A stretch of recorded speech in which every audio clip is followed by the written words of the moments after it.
Imagine this. You wake up one morning feeling heavy, sluggish, and unwilling to move. The tasks of the day seem overwhelming. Another day, you wake brimming with energy, your mind racing with ideas, and you jump into action. And yet, there are rare, beautiful days when you feel calm, balanced, focused, neither rushed nor lazy, just perfectly in tune with yourself. These aren't random mood swings. According to ancient Sankhya philosophy, the universe and every individual is governed by three fundamental forces: sattva, rajas, and tamas. These forces are not just mystical ideas, but powerful energies at play in your mind, body, and the world around you. Tamas is darkness, inertia, laziness. It holds you down, makes you feel stuck, clouded, or overwhelmed. Rajas is energy, action, desire. It pushes you to do, achieve, compete, and sometimes overdo. Sattva is balance, clarity, purity. It's the peaceful harmony between action and stillness, the state where your mind feels calm, yet capable. These three forces live inside you. Look around, and you'll see these forces everywhere, in people, animals, even nature. Some people seem trapped in a fog of laziness, procrastination, or confusion. This is tamas at work.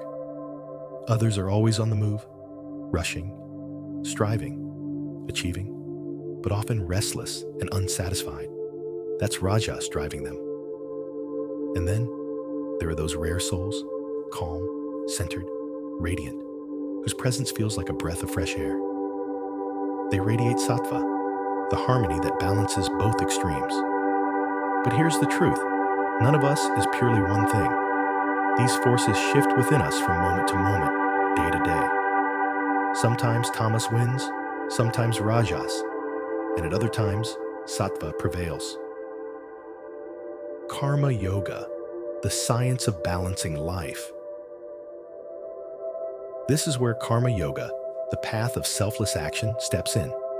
It doesn't ask you to blindly suppress your tendencies. Instead, it teaches you how to recognize which force is active within you and how to skillfully direct it. When laziness, tamas, takes over, Karma Yoga doesn't shame you. It invites you to awaken your energy through action.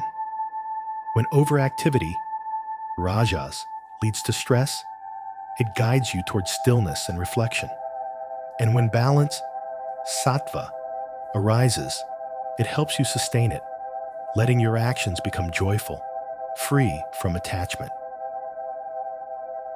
The confusing world of morality. But then comes the bigger question. What is the right thing to do? What is our duty? Morality seems universal, but look closer, and you'll find it's anything but consistent. In one culture, marrying a cousin is acceptable. In another, it's taboo. Some societies permit marrying a sister-in-law. Others forbid it. In one place, lifelong marriage is sacred.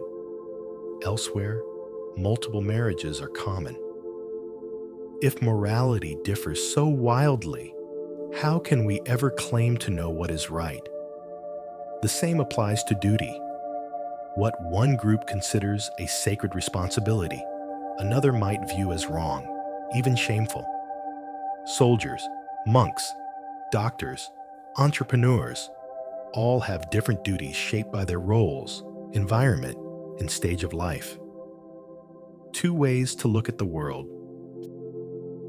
Faced with this confusion, people take two approaches.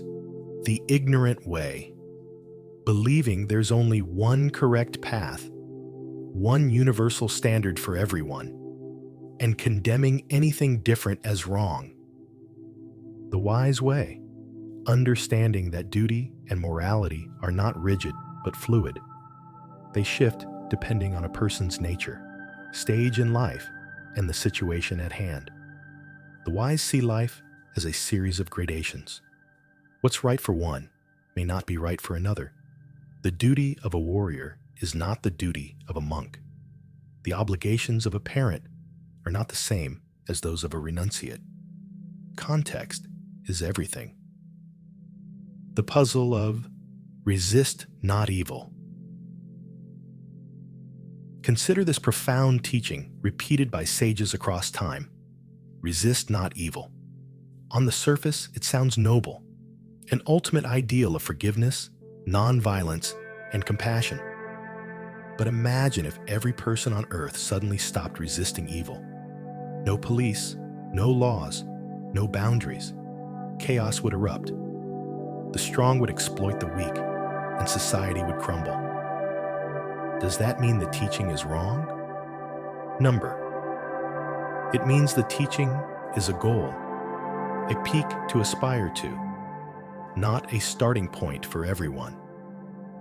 If applied too soon or to the wrong person, it does more harm than good. It could lead to weakness, self-hatred, and collapse. People who constantly feel they are failing to live up to an impossible ideal begin to lose faith in themselves. And once faith in oneself is lost, degeneration begins. The first rule: believe in yourself. Before anything else, you must never hate yourself. Self-belief is the first step to spiritual and personal growth. Only someone who trusts themselves can ever truly trust God or the universe. Karma Yoga insists on this simple but powerful truth. Your duty is not some rigid, universal commandment. It depends on who you are, where you are, and what stage of life you're in.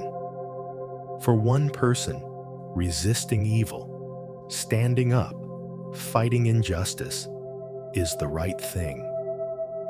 For another, letting go, forgiving, and choosing peace might be the higher path. A dynamic life, not a static rulebook. Life isn't meant to be lived by a static set of rules. It's a dynamic dance of choices, forces, and circumstances. Understanding the play of sattva, rajas, and tamas allows you to navigate this dance with grace. When you honor your current duty without guilt, while steadily aiming for higher states of clarity and balance, your actions become not just work, but a form of worship. This is the heart of Karma Yoga. Not blind duty, but conscious, evolving action in tune with the rhythms of life.